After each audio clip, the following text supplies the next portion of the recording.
আমি যে জায়গাটিতে আছি এটি হচ্ছে 1 নং সিএনবি। এই 1 নং সিএনবি থেকে দেশ বিদেশের সবাইকে জানাই সালাম, আসসালামু আলাইকুম ওয়া রাহমাতুল্লাহ। এখানে রাস্তার পাশেই বিশাল বাজার।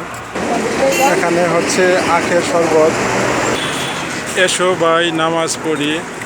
এখানেই হচ্ছে 1 নং সিএমবি বাজার মসজিদ। এটা হচ্ছে মসজিদের ভেতরের অংশ। এটা হচ্ছে মসজিদের বাহিরের অংশ। এখানেও রয়েছে প্রত্যেকের শেষ বাহন।